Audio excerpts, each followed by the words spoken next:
Olá, está no ar por 360 Entrevista, nosso espaço semanal para debater assuntos importantes em relação aos portos internacionais, portos do Brasil e principalmente em relação ao Porto de Santos. Você já sabe, não custa lembrar, o Por 360 Entrevista é uma realização do Grupo Tribuna em parceria com a CBN. Porto 360.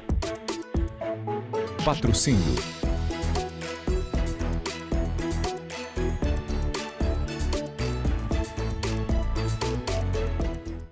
Meu convidado dessa semana é um convidado que eu convidei para escovar byte. A gente vai falar sobre tecnologia, é claro, um tema muito relevante nas atividades portuárias. E para isso eu converso com o Ricardo Miranda, que é diretor de tecnologia da Santos Brasil. Ricardo, obrigado pela tua presença, primeira vez aqui no Porto 360. Sem dúvida, eu que agradeço o convite, um prazer estar com você, Grupo Tribuna, pessoas de expressão nesse nosso setor logístico portuário. É muito bom estar aqui e compartilhar um pouco das experiências, o que a gente está fazendo dentro da Santos Brasil, do Porto de Santos, né? O quanto a gente é relevante dentro desse contexto todo. Ricardo, quero conhecer um pouquinho da tua história, né? De qual mercado você vem, né, para atuar no setor portuário? Que bagagem que você traz? É uma curiosidade que eu acho que eu tenho e todo o nosso trade tem também. Eu tenho uma formação, vou falar um pouco de formação porque combina um pouco com a tua pergunta, né? Apesar de eu sempre trabalhar com tecnologia, eu sou formado em administração, direito, tenho uma pós-graduação em contábeis. Então nós temos um currículo parecido. Trabalhar com coisas diferentes, né, e de como elas se relacionam é alguma coisa muito usual. Sem dúvida. Né? Então eu comecei, tenho uma história um pouco mais passada e longa na indústria de manufatura. Tá. Então é ali que veio toda a minha bagagem, e uma indústria de manufatura é sempre bastante completa, porque você tem toda a parte logística, tanto de matéria-prima como de produto acabado, também todo o processo de transformação, contato com o consumidor final e várias coisas. E como foi chegar no Porto para você, né? Como foi esse setor? Que a gente sempre acho que ainda continua com esse rótulo de um setor denso, um setor técnico, mas também, de certa forma, é muito apaixonante, Ricardo. Sem dúvida. Sem dúvida. Então, assim, essa palavra que você usou já estava na minha cabeça quando você falou da pergunta, né? Porque o setor é bastante apaixonante, tem uma dinâmica bastante bacana, tem uma dependência de tecnologia gigante, confesso que maior do que eu esperava quando eu aceitei o convite para vir para a posição aqui de cuidar da tecnologia da Santos Brasil. Apaixonante, acho que é a palavra mais certa que a gente pode usar desse setor. E eu fiz esse trocadilho com relação à minha formação, porque mesmo que eu não tenho, sou relativamente novo dentro do setor logístico portuário, essa bagagem anterior em outras indústrias, em especial manufatura, também passei por alguns bons anos em consultoria, ajuda bastante a fazer uma intersecção de conhecimentos e conseguir chegar em soluções diferentes, aproveitando de tudo que já existe também. Sim, claro, não tenha dúvida. Você foi bem recebido? A gente fez uma missão para a Coreia do Sul com 44 executivos e eu te confesso que me impressionou muito a tua facilidade de transitar com todos que lá estavam. Acho que muitos dos atores que estavam presentes nessa missão da Coreia, talvez tenha sido o primeiro contato seu com eles, né? Como é que você se sentiu? O mercado te acolheu? Acolheu com facilidade, acho que mais do que eu esperava até, né? Falando particularmente da missão, eu até usei esse termo em algum momento que a gente teve uma oportunidade de conversar, que eu falei, o primeiro ponto eu queria agradecer a acolhida. Sim. A gente estava dentro do ônibus. Isso. Né? Então eu não tinha como não usar essa palavra de acolher, porque eu era um pouco um peixe fora d'água ali, né? Primeiro, todo mundo se conhecia muito, tem uma interação muito grande, que você põe um elemento estranho ali, vamos dizer assim, né? Então essa acolhida foi bastante, foi forte, foi boa, né? Fez eu me sentir em casa, vamos dizer assim, né? E a gente trocou muitas ideias com muitos profissionais. As pessoas que estavam lá eram de um gabarito intelectual gigante. Incrível, né? E eu só posso dizer assim, eu vou me aproveitar disso, né? Não, indiscutível, né? Não dá para ser diferente, Não dá, né? eu vou me aproveitar de toda essa bagagem que tem aqui, né? Começa pelo Fontes, né? Que é Sim, o prático, Fontes, acho que mais antigo que tem no mundo. Não sei se no mundo, não, mas ele fala para mim que é no mundo. Ele fala que é no mundo. Vai ter uma cabeça de 15 anos, 15, né? 20 anos. Um cara super jovem de cabeça, né? Conversei bastante com ele. Em todas as visitas, outros, o que mais prestava atenção. Impressionante a dedicação dele. É um público muito seleto que vai nessa missão, de um alto nível, né? E que eu só posso dizer, eu me aproveitei o máximo possível desse contato, de interações, de conversas, né? Para adquirir maior conhecimento com essa bagagem riquíssima que o pessoal tem lá dentro. Eu te devo um agradecimento. Eu te devo um agradecimento. Agora eu vou explicar. Deixei para pontuar aqui no Porto 360 Entrevista, porque quando eu compus a agenda, né? Obviamente teria de estar na nossa agenda os 3 gigantes que nós visitamos: LG, Samsung, né? E a Hyundai. A Hyundai, assim, é um monstro do capital na Coreia do Sul, né? E no mundo também. Impressionante o tamanho dessa indústria. E quando nós fizemos a primeira etapa, né, da nossa missão, que foi em Seul, foi a visita a essas 3 gigantes. E eu me recordo, num bate-papo breve com você, você me disse: Max, tem muita coisa dessa indústria aqui que converge com a indústria portuária. E talvez algumas pessoas ainda não entenderam, né? E eu não sei se você se recorda, eu fiz esse speech dentro do ônibus, né? Que eu disse: gente, olha, as indústrias hoje elas se conversam. Então o sensoriamento, ele tem relação com o que acontece no porto, com os terminais tractors que são automatizados, que a gente está vendo. Propriamente na LG, a gente viu monitores extremamente finos, com uma qualidade fantástica. A Santos Brasil hoje está investindo em operações remotas e é fundamental você ter qualidade na imagem que você está recebendo para que você possa fazer uma boa operação. E você me despertou isso lá na Coreia. Então eu queria fazer esse agradecimento, porque muitas vezes as pessoas acham que porto é navio, pátio e gate. E não é mais hoje em dia. Tô certo, Ricardo? Tem uma complexidade maior. Pegando o teu gancho aí sobre um exemplo, né? Se lembra aquela tela de TV que ela é translúcida? Sim, nós vimos isso na LG. Então, esse daí, por exemplo, é um ponto que já apareceu dentro do porto, de a gente usar telas translúcidas dentro dos PTs. Dentro do próprio PT. Porque ele tem que ficar olhando para baixo e às vezes ele tem que olhar para cima para pegar a posição do container, o que ele vai tirar, e depois ele tem que olhar para baixo para operar. Tá aí. Então, uma tela translúcida no chão, ele consegue ver os dois. Ele consegue fazer a operação e, ao mesmo tempo, ver qual é o job, né? O trabalho que ele tem. Ele recebe a ordem de serviço ali. A ordem de serviço que ele tem que fazer ali, né? Então, isso é alguma coisa que já está mapeada para a gente. Então, quando eu olho aquela translúcida, eu falei, opa, aí, tá aí. O que a gente já está pensando em fazer, né? É isso. Entendeu? Então, vai muito nessa direção do que você comentou, de quanto que várias tecnologias que a gente viu ali, né? São adaptáveis dentro de uma indústria logística ou qualquer outro setor, né? Eles são super verticalizados, né? Impressionante, incrível. O quanto são verticalizados, né? Então, eles se aproveitam, né, disso. Claro. Não é que são verticalizados e fica solitário, né? Eles vão puxando a tecnologia de um ramo para outro. As indústrias conversam entre si, né? E eu acho que isso é muito, muito importante. Você fez essa colocação da operação, principalmente no PT, e a gente teve a oportunidade, um grupo seleto só de 10 pessoas, né, de conhecer a central de controle operacional deles. Comparativamente, né, o que você viu naquela central de controle operacional que hoje você não tem na Santos Brasil? Ou a Santos Brasil está muito próximo daquilo que a gente viu naquele porto completamente automatizado?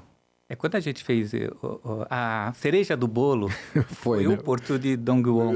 Fantástico. Porque é um porto inaugurado há 3 meses, né? Alguma coisa para ele, ou seja, recém-inaugurado. Então as coisas são todas novas, limpas, né? Bonitinhas e tudo mais. Mas tem um nível de operação remoto altíssimo. É um porto silencioso, vazio, né? Porque dentro do pátio cais, é inabitado, vamos dizer assim. E eu não poderia, quando eu soube que a gente não ia ver, eu falei, eu vou ter que ver a sala de controle. Vim até aqui para não ver a sala de controle, é uma heresia, né? Sim. Então a gente foi na sala de controle, foi bem interessante. Não é a primeira sala que eu vejo, né?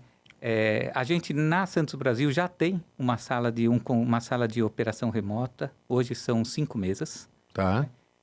Para quem não entende muito bem o que é isso, né? A gente acha que é bom fazer um prefácio aqui, né? Significa que você tira o operador de cima da máquina e põe ele para operar a máquina numa mesa especialmente dedicada. Essa mesa, claro, vai ter... Um ambiente controlado, joystick, com ar-condicionado, e né?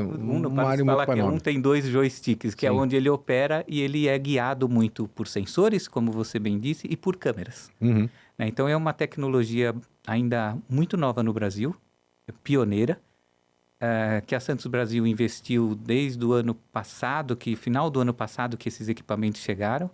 Eles já foram praticamente comissionados, né? A gente Já foram tá numa comissionados? época está entrando numa fase de treinamento, ainda não está em plena operação, mas é a tendência. E lá a gente viu isso com uma claridade enorme, né? Porque foi um porto feito greenfield, né? Partiu do zero, não teve que Adaptar. reformar o avião Sim, viajando, sim, né? Então não teve que adaptar Trocar nada. a roda do carro, o carro Isso, andando. não teve que trocar a roda do carro com ele andando, as coisas ficam mais fáceis, né? Sem dúvida. Mas a gente está nessa direção, é uma tendência, isso vem junto com a eletrificação.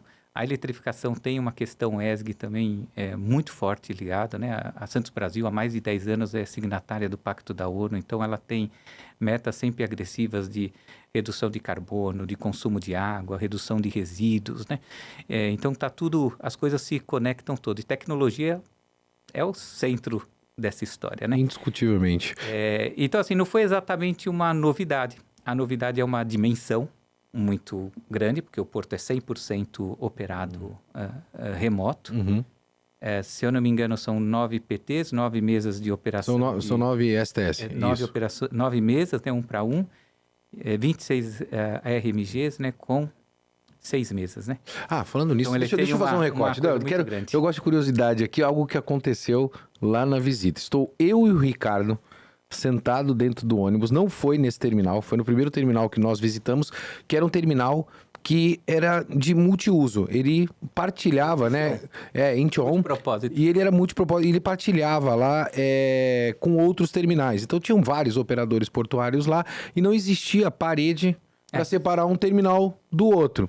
E eu tô sentado do lado do Ricardo e nós começamos a contar os RTGs. Ou RMG, né? Começamos a contar. Então a gente começou a contar. Olha só o mundo de RTG ou RMG que tem aqui. Eu lembro que eu parei no 30 e alguma coisa, e você já estava no 39 ou no 38. Eu falei assim, não, Ricardo, vou perguntar. E aí eu perguntei pro rapaz, ele falou 45. 42, verdade. Ele falou 42. Eu falei pro Ricardo, falei assim, não é possível. Não tem 42. 42 tem numa... 42 eu tô vendo numa rua, Numa rua? Tem 42 acho que em uma rua, não no porto inteiro, né? E aí vou deixar pra você contar. Aí depois ele explicou, né? O que não me impressionou e te impressionou também. Tinha mais gente que começou a falar que não tem 42, né? Tem muito mais do que isso, né? Ninguém estava entendendo o número, né? Aí perguntaram de novo para ela, 42. Aí até que um falou, olha, eu tô enxergando mais do que 42, né? Não é possível, né? Aí do lado do ônibus, a gente olhou assim, tinha aqueles blocos separando de rua. Bloco de concreto mesmo, né? Assim, meia altura. Um terminal do outro é separado por isso só. É como se a gente tivesse Santos Brasil, Deep World e BTP separado por blocos de concreto. De concreto. De meio metro de altura. Então ele falou, não, eu tô falando do bloco pra cá só. E a gente olhou e falou, esse bloco aí. Tem um bloquinho aqui na rua. Isso significa também que tem muita tecnologia ali envolvida para controlar toda aquela operação que a gente percebeu. Ricardo, falando dessa agenda mais para o lado portuário, né? A gente falou dessa operação remota, que obrigatoriamente é algo que a gente vai encontrar aqui nas operações dos portos do Brasil, mas a gente percebeu também uma questão cultural. Eu, pelo menos, saí de lá com essa impressão bastante nítida, que é a disciplina daquele povo para que eles possam ter tamanha eficiência. Isso foi comprovado no Porto Indústria que nós visitamos. Vocês operam veículos, né? Então vocês recebem esses veículos no terminal de vocês armazenam ali aqueles veículos e depois vocês mandam esses veículos para o mundo, né, para América do Sul e para o mundo, por meio do terminal de vocês. E lá a gente conheceu, eu fiz essa brincadeira já algumas vezes, acho que até na última entrevista, a gente conheceu uma fábrica que tem um porto, que eu costumei até brincar que é uma fábrica de salsicha, porque entra carne e sai salsicha. Então, entra todas as peças e partes, eles fabricam, a gente viu a fábrica, né, a produção dos veículos, e quando o veículo fica pronto, ele vai direto para o navio. Você acha que a gente está distante dessa realidade aqui no Brasil? Eles têm um grau de competitividade exagerado, Exagerado. né? E esse grau de competitividade vem pelo que você está falando, né? Só o fato de você pelo fato de você não ter que pôr o carro numa cegonha, transportar e tirar do outro lado, já é um ganho fantástico, né? Fantástico, né? Até outro dia eu ouvi alguma coisa falando assim que a Sony não desaprendeu a fazer TV, por exemplo. Mas o coreano acaba fazendo tão melhor ou igual num preço muito mais barato a ponto Exato. de desbancar uma Sony da vida num setor como esse. Referente à disciplina, é um povo hiperdisciplinado, até pelo histórico que existe, né? Que houve pós-Segunda Guerra Mundial, toda a história que a gente conhece, o quanto esse país era pobre há 60 anos atrás e quanto é rico hoje, a 13ª economia claro. Do mundo, né? A gente, ao contrário, a gente é um povo indisciplinado por natureza. Você percebeu isso em vários momentos lá que a gente teve a oportunidade de falar. Mas quando a gente leva uma disciplina para dentro de uma operação fabril, industrial, logística, é um pouco diferente, né? Porque a empresa força essa disciplina em cima de você. Quer dizer, mesmo que o povo brasileiro é indisciplinado, e isso é bom e ruim ao mesmo tempo, a gente teve a oportunidade de falar sobre isso.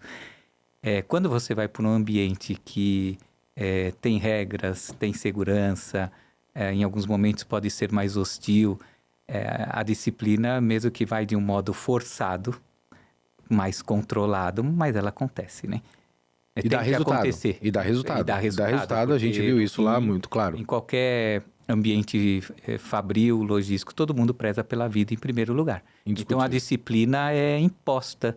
Com certeza lá a indisciplina dentro do ambiente corporativo, industrial, operacional, é muito mais fácil de você colocar.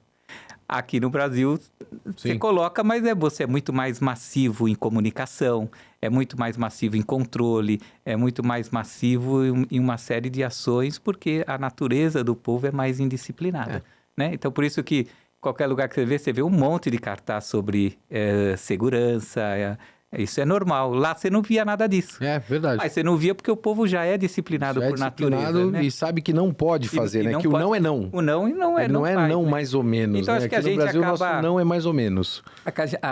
De modo geral, eu não estou falando do nosso setor, né? Eu estou falando de modo geral, você acaba sendo...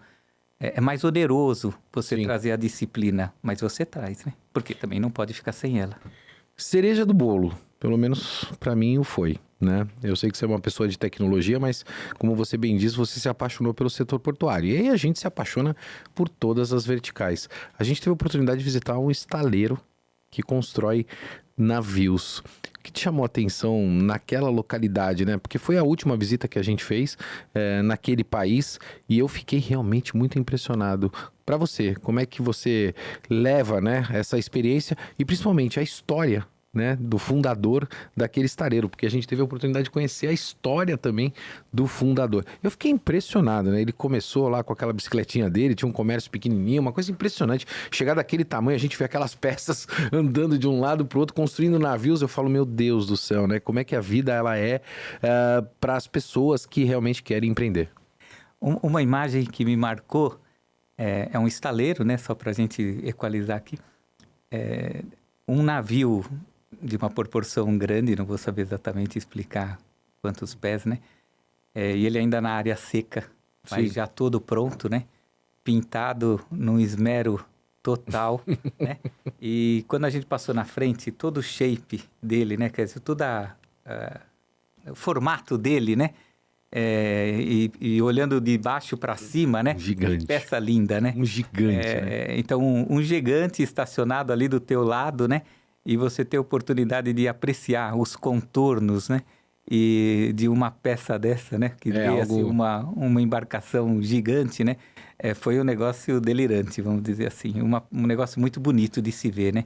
Eu costumo dizer, né? Falei lá na hora, a gente fotografou com os olhos, porque não era permitido tirar foto por questões de segredo industrial, nada mais legítimo, né? Eu acho que existe até contratualmente um vínculo da própria Hyundai com os grandes armadores para que você não possa divulgar fotos, até porque tá a estratégia da companhia de navegação. Qual é o tipo de navio que ela tá fazendo, o tamanho, quantos pés e assim sucessivamente. Mas eu acho que eu tirei foto com os olhos e como você. E ficou marcado pro resto da minha vida. As cores, o formato, Tudo. né? Tudo. Era um negócio... Quando a gente fala de verticalização, eu lembro até desse número. A Hyundai tem 100 navios. Exato. O navio Ro-Ro que estava atracado era deles ali, né? Era Então, deles. a gente aprendeu bastante. A gente está chegando ao final do nosso programa e eu preciso te perguntar. Tá de mala pronta pro ano que vem? Nosso destino, Vale do Silício, olhando principalmente de novo para o teu setor, que no nosso entendimento, pelo menos do Grupo Tribuna e o meu também, é focado em tecnologia e inovação, porque isso é o que está transformando as operações portuárias.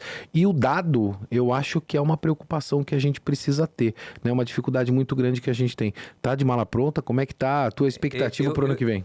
Quando me falaram que era um evento, né, uma missão do setor logístico portuário, né, depois que terminou, eu fiz uma brincadeira com alguém, falei, só que eu não sei se é um evento de tecnologia ou do setor logístico portuário. Ué, mano, porque tecnologia faz parte da nossa vida. Já tem tanta tecnologia embutida nisso, né? Tanto é que a gente visitou LG, Samsung, Sim, que claro. são grandes empresas de tecnologias, né?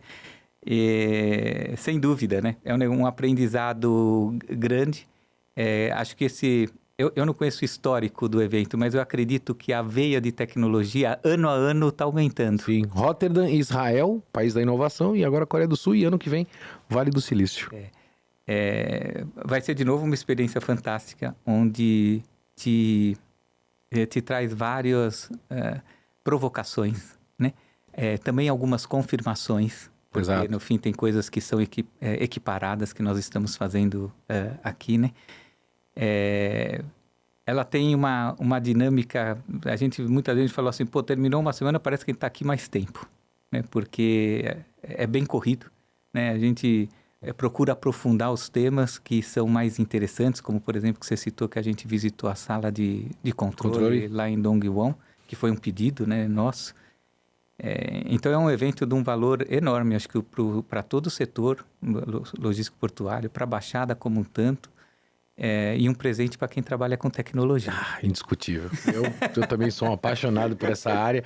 Isso vem impactando as nossas operações portuárias, vai impactar cada vez mais e a gente precisa saber como regulamentar, como legislar, como operar, como implantar, como comissionar, como capacitar e, por fim, como entregar. Então, é um desafio bastante grande, mas a gente está em boas mãos. Está na mão do Ricardo, está na mão de uma série de pessoas que conhecem desse assunto. Meu amigo, foi um prazer enorme passar aquela semana com você lá na Coreia do Sul. A gente teve a oportunidade de conversar bastante. Me lembro a gente sentado ali em Busan, a gente comendo, nós pedimos uma isca, o Ricardo falou pra mim, Maxwell, é pequena. Eu falei, não, pelo tamanho eu acho que é média. Não, quando a gente pediu, acho que dava para 12 pessoas. É verdade. Mas assim, são só experiências profissionais, mas fica também essa experiência pessoal e de amizade. Obrigado por ter aceito participar aqui do programa. Eu que agradeço, foi um prazer compartilhar um pouco dessa experiência que a gente teve junto e de novo com pessoas num nível excepcional, incluindo você, obviamente. Muito obrigado. Não posso deixar de mandar um abraço aqui para o Ricardo Martins, que é CEO da Hyundai Motors aqui no Brasil. Uma pessoa que nos recebeu muito bem lá na Coreia do Sul. Então, eu vou ficando por aqui. Como você bem sabe, sempre movimentando muito mais do que informação. Forte abraço. Até semana que vem. Porto 360. Patrocínio